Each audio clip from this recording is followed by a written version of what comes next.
Estação UEL.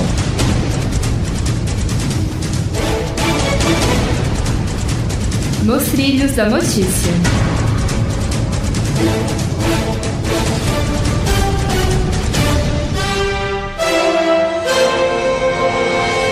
Bom dia, Londrina. Hoje é 20 de dezembro de 2016 e está no ar a 10ª edição do Estação UEL. Você vai ouvir nesta edição. Em 82 anos, as mudanças que transformaram a Avenida Paraná no atual calçadão, o coração da cidade. Críticas e dúvidas envolvem a proposta de reforma da Previdência Social do governo Michel Temer. Esporte como ferramenta política de integração e força do movimento estudantil. Estudantes da UEL vão a Brasília em movimento contra a PEC 55 do governo Temer. Festival do blog Baixa Gastronomia celebra a 3ª edição com os pratos que retratam a cidade. Eu sou Carolina Varoni. Eu sou Lucas Ribeiro e agora são 10 horas e 1 minuto. Cidade.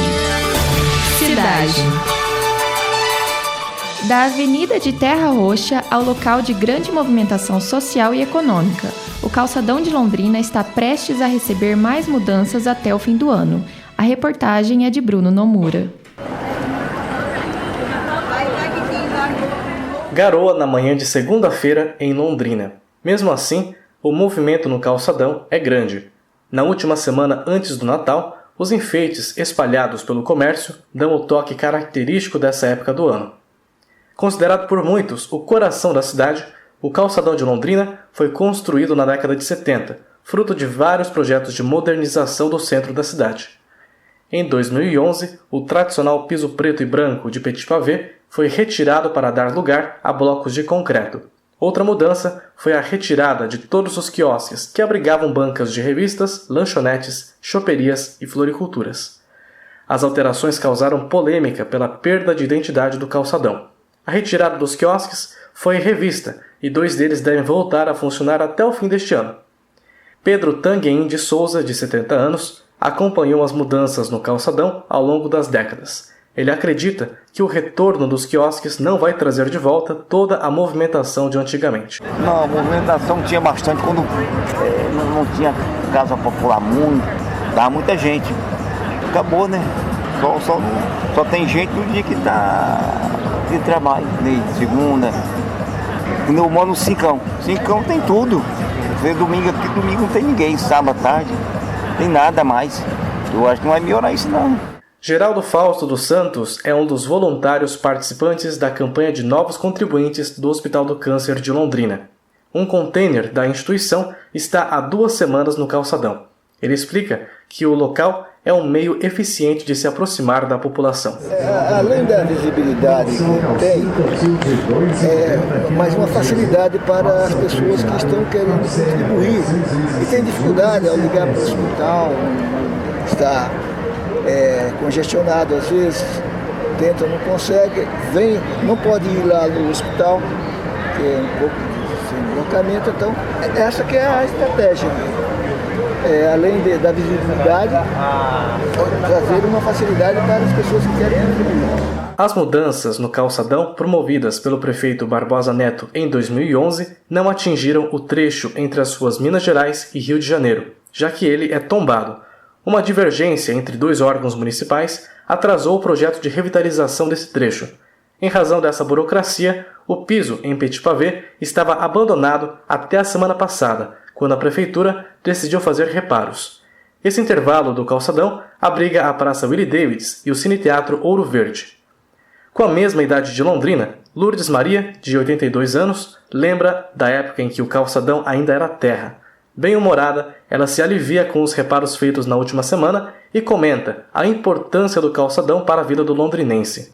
Você pisar num lugar que não dê certo, fica o sapato enterrado ali e você vai e o sapato fica. ou você cai ou você volta para o seu sapato. Já aconteceu isso comigo. Uma certa liberdade para os que têm pouco dinheiro. Porque quem tem dinheiro tem carro. Vai longe, vai nos bairros, vai no shopping. Quem não tem dinheiro fica por aqui, né? E vai numa loja, vai na outra, vê o Natal, vê o fim do ano através de calçadão. Bruno Nomura para o Estação UEL. Foi suspensa na tarde de ontem a greve dos motoristas e cobradores do transporte coletivo de Londrina. As empresas ofereceram 11% de aumento no auxílio alimentação e 7% de reajuste salarial, valor abaixo do índice da inflação. Essa proposta vai ser votada pelos trabalhadores na próxima Assembleia em janeiro. A intenção dos motoristas e cobradores em adiar as negociações para o ano que vem é esperar a entrada do novo prefeito Marcelo Bellinati.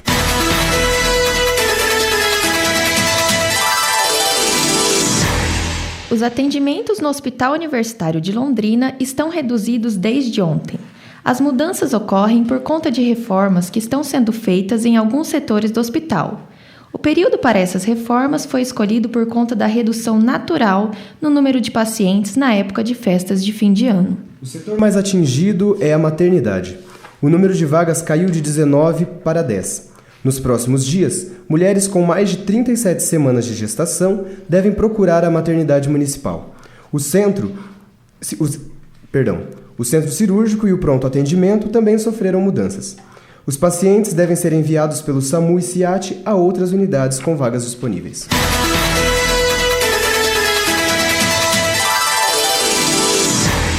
O comércio de Londrina abre em horário diferenciado para as compras de Natal até sexta-feira, 23 de dezembro. As lojas de rua abrem das 9 da manhã às 10 horas da noite. Os shoppings também estão com horário estendido, ficam abertos até às 11 horas da noite. Na véspera de Natal, todos os shoppings abrem até às 6 horas da noite. No dia 31 de dezembro, as lojas de rua funcionarão das 9 da manhã às 6 horas da noite. Como as lojas abriram normalmente no aniversário da cidade em 10 de dezembro, no dia 2 de janeiro o comércio não vai funcionar, compensando a jornada de trabalho. Política. O vereador eleito de Londrina, Felipe Barros, do Partido Republicano Brasileiro, foi denunciado por discriminação religiosa e injúria racial. A denúncia foi apresentada no último dia 15 pelo promotor de Justiça de Direitos Constitucionais, Paulo César Vieira Tavares. No dia 5 de setembro deste ano, Barros publicou em seu perfil pessoal no Facebook um trecho de uma peça teatral sobre religiões de origem africana, que foram chamadas por Barros de macumba. O termo é considerado pejorativo. A publicação criticava a apresentação da peça para crianças e foi compartilhada na página de campanha do então candidato. O promotor Tavares considerou que a publicação demonstra intolerância com religiões de matriz africana, incita ao ódio e desconsidera a importância da cultura negra para a formação do país. Já existe outro processo contra Felipe Barros arquivado no Tribunal Regional Eleitoral. Em outubro deste ano, o Ministério Público Eleitoral instaurou investigação contra o vereador eleito por suposta compra de votos durante as eleições.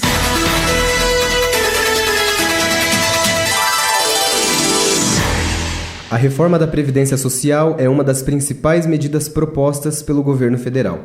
Confira os principais pontos de mudança na reportagem de Isabela Torezan. Apresentada no último dia 5, a reforma da Previdência Social proposta pelo governo Michel Temer tem provocado críticas e dúvidas. O cálculo da aposentadoria é complexo e as novas medidas, ainda não aprovadas, mudam bastante as regras para os contribuintes. A reportagem conversou com o advogado previdenciário José Antônio André para saber mais sobre a proposta. Para ele, essa reforma é a mais impactante e não seria necessária se o fundo previdenciário fosse utilizado corretamente. De todas as reformas que houveram, e a Previdência vem sofrendo reformas ao longo do tempo, tivemos em 98, 99, uma mais recente agora, ela vem sofrendo constantes reformas. Mas essa, sem dúvida alguma, é a mais impactante, a mais severa em relação ao trabalhador. Eu acredito que grande parte não passa.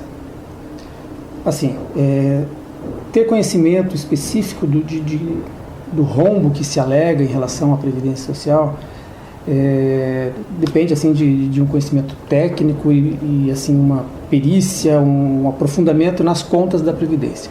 O que se sabe é que, historicamente, o dinheiro que é arrecadado não é integralmente mantido num fundo que visasse garantir o pagamento das aposentadorias, pensões, enfim. daquilo que a Seguridade tem por objetivo. Sabe-se que, historicamente, houveram desvios de toda a ordem. E mesmo hoje, não quando desviado de forma ilícita, como a gente tem conhecimento de notícias, a exemplo da Lava Jato e enfim, outros vários que a todo momento são publicados na imprensa, mesmo quando ele é usado num fim lícito, o que se sabe é que ele é utilizado para um fim que não seja específico da Previdência. André explica ainda que, pelas novas regras, a idade mínima para se aposentar seria de 65 anos para todos os trabalhadores, com no mínimo 25 anos de contribuição.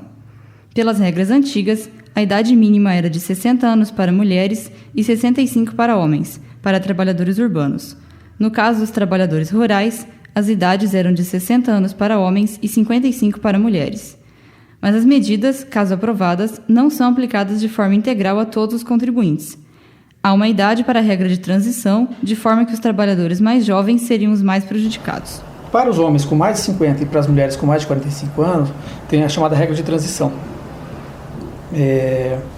Uma delas, com relação ao tempo, diz que terá que trabalhar ainda a metade do tempo que faltava. Vamos ter um exemplo. Um homem com 52 anos, em que faltava ainda 5 anos para ele se aposentar. Pela regra de transição proposta, ele teria que trabalhar mais 50% desses 5 anos que faltavam. É importante lembrar também que quem já se aposentou ou já tinha o direito de se aposentar, mas ainda não fez isso, não é afetado por nenhuma possível reforma. Essas pessoas podem usufruir do direito adquirido. Ana Marisa Lessa, professora de 49 anos, é um desses casos.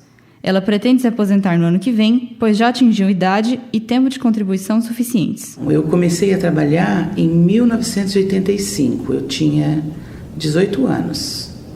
Né? E desde lá eu contribuo. Assim que eu entrei, foi meu primeiro emprego na prefeitura como professora. E até hoje estou no mesmo trabalho. Então eu contribuo, o ano que vem vai completar 32 anos de contribuição. Por usufruir do direito adquirido, Ana Marisa não terá problemas para se aposentar caso a reforma seja aprovada. Mas ela acredita que os mais prejudicados seriam os trabalhadores braçais. Eu acho que o trabalhador braçal é o que vai sofrer mais. Né? Porque com esse aumento do tempo de serviço, isso vai prejudicar muita gente. Porque a pessoa que ela já se estabilizou, ou assim, a pessoa que tem um trabalho um pouco mais menos exigente da parte física da pessoa, ela consegue trabalhar por mais tempo. E a pessoa que trabalha, o trabalhador braçal, tal, isso ele tem um desgaste muito grande. Isabela Torezan para a Estação UEL.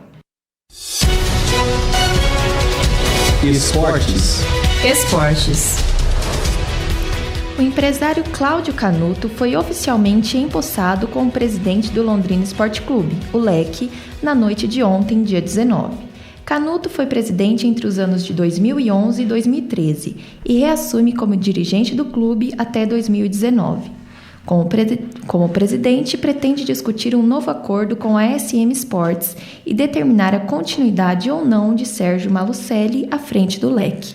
Cláudio Canuto quer ainda que o clube prossiga na construção de um centro de treinamento de base e de uma nova sede para o Londrina. Além disso, quer que o LEC assuma o programa de sócio-torcedor e garantiu que o clube vai ter uma loja oficial com produtos licenciados.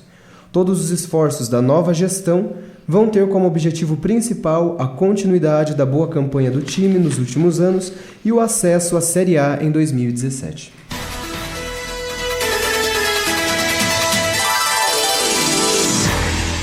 A seleção feminina de futebol venceu a Itália e conquistou a Copa Caixa na Arena da Amazônia no último domingo, dia 18. Com gols de Bia, Andressinha e Debinha, a seleção superou a Azurra por 5-3. Aos 45 minutos, o estádio vibrou com a substituição da jogadora Formiga, que foi ovacionada.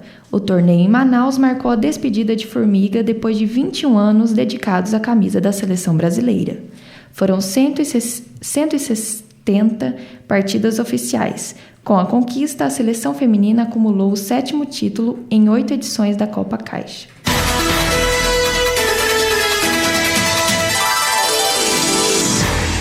A Confederação Brasileira de Futebol, a CBF, revelou ontem o local do jogo amistoso entre Brasil e Colômbia em prol das vítimas do acidente aéreo envolvendo o clube da Chapecoense. O jogo vai ser no dia 25 de janeiro no estádio do Engenhão, no Rio de Janeiro, e toda a renda da partida será destinada para as famílias dos acidentados. Após as homenagens dos colombianos à Chapecoense, a CBF marcou o confronto a fim de estreitar os laços entre os dois países. No dia 29 de novembro, o avião que levava para Medellín profissionais da imprensa e jogadores do clube catarinense caiu e matou 71 pessoas.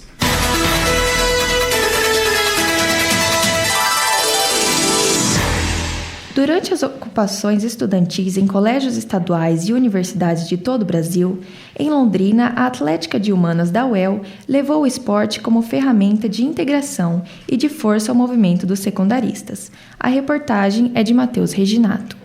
Desde outubro, mais de 1.000 escolas foram ocupadas no Paraná em protesto contra medidas do governo estadual e federal. Em Londrina, 31 colégios foram ocupados por secundaristas. A Universidade Estadual de Londrina, UEL, também foi ocupada por alunos. Durante as ocupações em Londrina, a Atlética de Humanas da UEL, 5 de outubro, organizou um torneio de futsal entre os colégios ocupados. O torneio ocorreu no dia 20 de outubro, no Colégio Ocupado Marcelino Champagnat. 13 colégios estaduais participaram: o Érico Veríssimo, de Cambé, o Albino Feijó Sanches, o Maria de Lourdes, o Colégio Polivalente, o Roseli Piotto, o Vani Ruiz, o Marcelino Champagnat, o Colégio de Aplicação da UEL, o Instituto de Educação Estadual de Londrina, o Colégio Estadual Willie Davis, o Gabriel Martins, o Newton Guimarães e o Colégio Estadual Castaldi.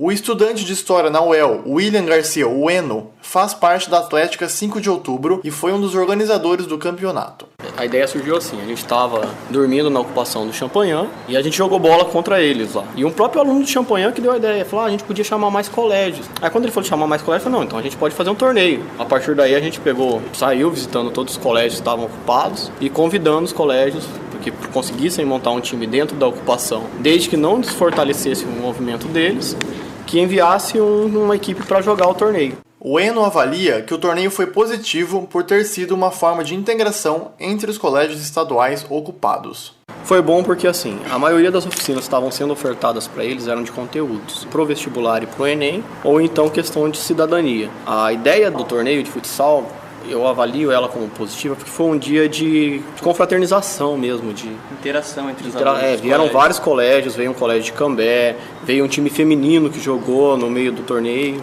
não segregacionou masculino e feminino, jogou todo mundo junto. O estudante secundarista Gabriel da Silva, do Colégio de Aplicação da UEL, foi um dos ocupantes do colégio e participou do torneio de futsal. Para ele, o campeonato foi muito importante para unir os colégios. É muito importante ter esses campeonatos, esses eventos para fazer a união dos colégios, porque alguns colégios se sentem sozinhos ali. Pensei comigo, não é só a aplicação, tem vários colégios, veio colégio de fora, de Londrina, para jogar ali também. Apesar de ser um torneio entre colégios ocupados, nem todos os jogadores eram estudantes que estavam ocupando. Para Gabriel da Silva, o clima no torneio era diferente do clima encontrado em outros campeonatos. O clima que se percebia era um clima diferenciado, era um clima mais alegre, diferente dos demais campeonatos que se passa por aí.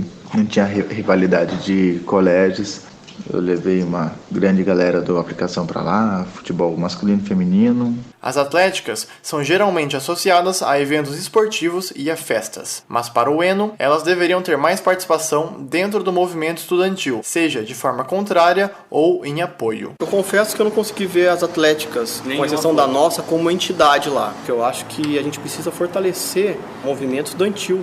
Diferente de ser secundarista ou universitário, a gente não viu uma presença grande das atléticas no próprio movimento da UEL. A atlética tem que agregar ao movimento, se posicionando, mesmo a favor ou contra. Em Londrina, as ocupações de colégios e da UEL já acabaram. Apesar disso, ainda existem escolas e universidades pelo país que continuam ocupadas. Matheus Reginato, para a Estação UEL.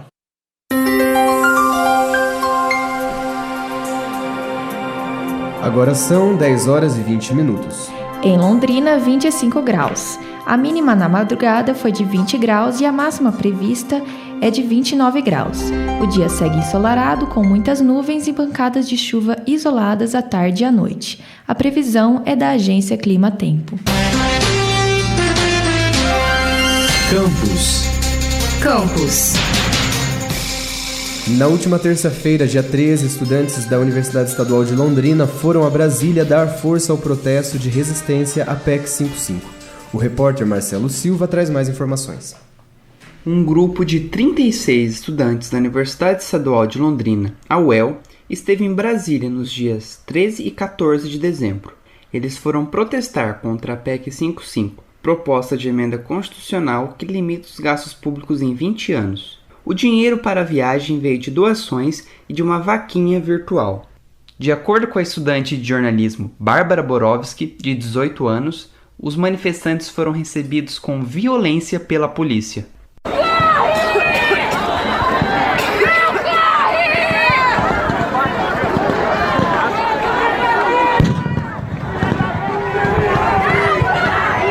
Eu não sei quem começou.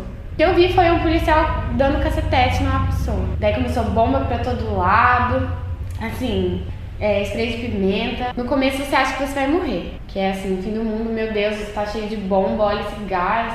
Mas e sua cara fica ardendo e você não consegue respirar, fica sufocado. Mas depois você vê que se você coloca o vinagre, você tá pronto pra outra. E daí começa a ir pra frente. Só que eles começaram a cercar a gente, de modo que a gente começou a ir na rodoviária de Brasília, que é logo ali no final de todo o complexo, assim, né, do governo e tal. E daí a polícia começou a jogar bomba lá dentro da rodoviária, que tinha um monte de velho e criança. A gente começou a colocar vinagre no rosto deles para eles conseguirem respirar. Em apoio aos alunos que foram a Brasília, a Assembleia Estudantil da UEL determinou uma paralisação da categoria entre os dias 12 e 14. Muitos cursos não respeitaram a decisão e tiveram aula normalmente. A estudante de letras Daiane Bueno, de 21 anos, esteve na capital federal e criticou essa atitude. É mais importante eu passar de ano, eu fazer uma prova, do que eu pensar que milhares de brasileiros, milhares de pessoas, de seres humanos vão morrer literalmente. Milhares de pessoas vão passar fome literalmente. Milhares de pessoas não vão ter acesso à educação. Milhares de pessoas não vai ter acesso ao conhecimento que nós tivemos para chegar aqui. Milhares de professores não estão colocando em prática aquilo que eles ensinam pra gente. Então eu acho que essa é a reflexão que cabe a todos nós agora nesse momento. Claro, a gente tem que levar em consideração de que nós temos uma vida e que a vida continua, mas não é porque a vida continua que nós não devemos levar em consideração que nós ainda estamos em luto e que a luta não acabou e que a gente não vai desistir. Apesar dos protestos, a PEC 55 foi aprovada no Senado por 53 votos a favor e 16 contra.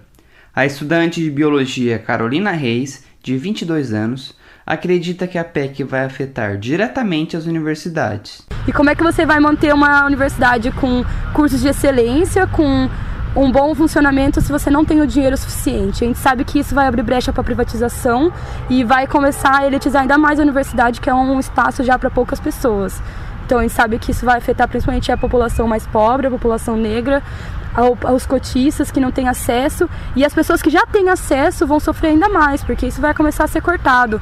Os cursos também, a PEC ela não vem sozinha, ela vem junto com a reforma do ensino médio e com a reforma da Previdência, e alguns cursos como artes, educação física, que eles não vão ser mais obrigatórios. As pessoas perguntam por que elas vão fazer um ensino superior nessas áreas se eles não vão ter emprego. Não vai existir um porquê, eles vão ter tipo um certificado, um diploma de uma formação que ela não vai conseguir ser utilizada e ela vai ser cada vez mais valorizada no nosso país. E a gente sabe que as artes, elas têm uma visão até um pouco preconceituosa até dentro da universidade, então vai ser o primeiro setor que vai começar a ser cortado. Marcelo Silva, para o Estação UEL. O Conselho de Ensino, Pesquisa e Extensão da Universidade Estadual de Londrina aprovou no último dia 15 o projeto de readequação do calendário acadêmico de graduação. O novo calendário prevê a reposição das atividades suspensas devido à paralisação de estudantes, professores e servidores entre os dias 17 de outubro e 30 de novembro deste ano. As atividades devem terminar no dia 14 de março de 2017.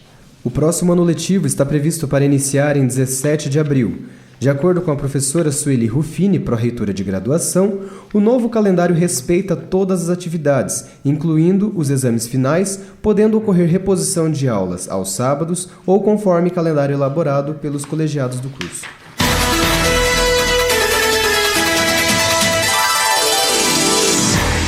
A Pró-Reitoria de Graduação da Universidade Estadual de Londrina, a Prograde, iniciou na última segunda-feira, dia 12, o período de renovação de matrícula para 2017. Os estudantes devem fazer a renovação até o dia 10 de fevereiro no portal do estudante. Os alunos que estão prestes a se formarem também precisam fazer a renovação da matrícula. O endereço eletrônico é o www.el.br/portal do estudante. Em caso de dúvidas e para mais informações, envie e-mail para matricula@uel.br.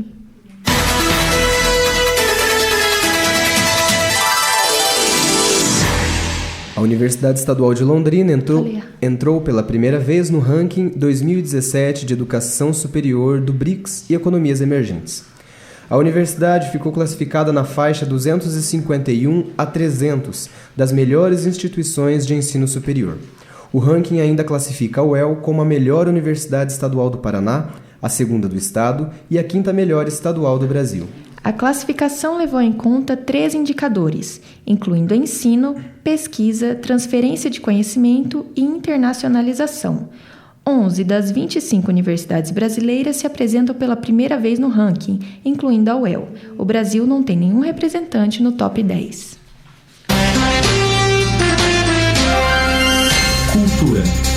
Cultura.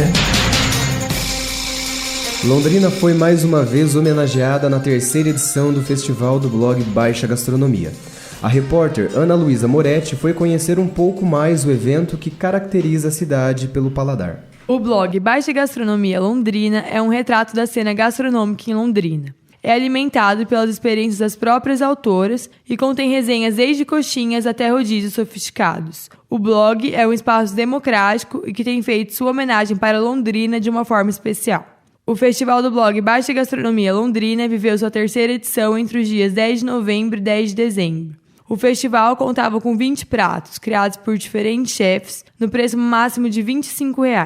O desafio era criar pratos que misturassem sabor e a história de Londrina em uma homenagem gastronômica. A jornalista Maria Eduarda de Oliveira é uma das criadoras do blog, junto com a também jornalista Tatiana Ribeiro, e contou como surgiu a ideia do festival. A gente pensou no festival como uma forma de meio que tirar o baixo do online e fazer uma homenagem para Londrina, porque ele surgiu bem em novembro de 2014 e a gente queria fazer uma homenagem para Londrina. Daí a gente pensou, imagina que legal se cada lugar criar um prato em homenagem à cidade, porque também sempre ficava nessa discussão, qual é o prato típico de Londrina, porque Londrina não tem uma coisa que é típica daqui.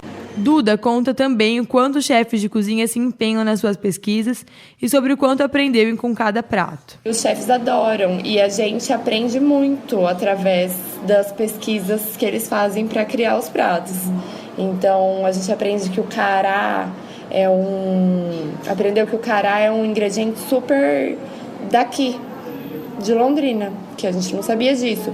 A gente aprendeu que os nossos pioneiros comiam bacalhau e palmito, que são coisas que a gente come, só que a gente não sabia por quê. A chefe de cozinha Mariana Maulás é uma das participantes do festival com o prato pé vermelho e fala sobre a importância do festival. Muito importante para Londrina fazer um festival desse tipo, reunindo todos os estabelecimentos, fazendo pratos exclusivos, e eu acho que é muito importante para a cidade, que valoriza o café, valoriza o estabelecimento e toda a história. Mariana conta também como foi sua experiência criando seu prato. Pegar um pouquinho da história de Londrina, a terra roxa, o pé vermelho, o café, e coloquei tudo isso no prato. Eu acho que todos fizeram, todos os pratos contam uma história. Ana Luísa Moretti para o Estação UEL. A Orquestra de Câmeras Solistas de Londrina encerrou nesse domingo a temporada de 2016, fechando a série intitulada Música nas Igrejas, com mais uma apresentação do Concerto de Natal na Paróquia Sagrado Coração. Há 18 anos, a orquestra leva a música clássica a vários espaços da cidade e região. No programa do concerto vão ser apresentadas obras de grandes maestros, além de uma coletânea de Natal. O evento contou com patrocínio da Secretaria Municipal de Cultura por meio do Programa Municipal de Incentivo à Cultura.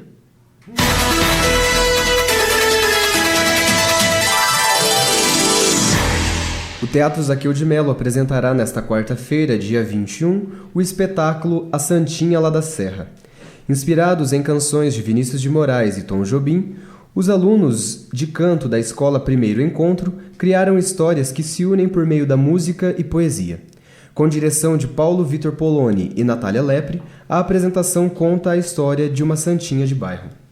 A peça será às 8h30 da noite. Para assistir, basta levar 1 quilo de alimento não perecível, que será destinado ao movimento dos artistas de rua de Londrina.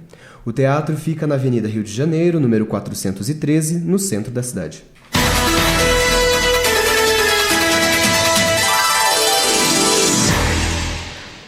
O grupo Encanto de Natal Cicobi 2016 vai movimentar o centro de Londrina pelo 2º ano consecutivo, encenando o Nascimento de Cristo. Um espetáculo de luzes e músicas com a participação de coral, orquestra, teatro e dança. Hoje, em seu 2º dia de apresentação, o espetáculo terá início às 8 horas da noite no Calçadão, entre a Rua Minas Gerais e a Avenida Paraná, em frente à agência da Cooperativa de Crédito. O evento é totalmente custeado pela cooperativa e tem como um dos objetivos fomentar o comércio do centro de Londrina, gerando um efeito dominó em alguns segmentos da economia da cidade. Estação UEL. Nos trilhos da notícia. Você ouviu nesta edição. As mudanças que transformaram a Avenida Paraná no coração da cidade. A reforma da Previdência Social e como ela pode mudar a vida dos brasileiros. Esporte dá força ao movimento estudantil nos colégios ocupados. Em Brasília, estudantes da UEL resistem à PEC 55 do governo Michel Temer. História e sabor se misturam no 3º festival do blog Baixa Gastronomia. Estação UEL. Nos trilhos da notícia. Este programa foi produzido pelos alunos do 2º ano de jornalismo matutino da Universidade Estadual de Londrina. Equipe de pauta: Bárbara Borowski, Carolina Varoni, César Henrique, Lucas Ribeiro e Matheus Ampieri. Equipe de reportagem: Ana Luísa Moretti, Bruno Nomura, Isabela Torezan, Marcelo Silva, Matheus Reginato e Matheus Camargo. Equipe de edição: Ana Carla Dias, João Renato Ferreira, Mariana Sanches e Matheus Rosa. Editor-chefe: Fernando Buchmann. Monitoria: Leonardo Gravena. Com orientação do professor doutor Osmani Costa e trabalhos técnicos de André Fiore e Bruno Cardial. 20 de dezembro de 2016. O Estação UEL fica por aqui. Desejamos um Feliz Natal e um ótimo Ano Novo. Tenha um ótimo dia. Estação UEL. Nos trilhos da notícia.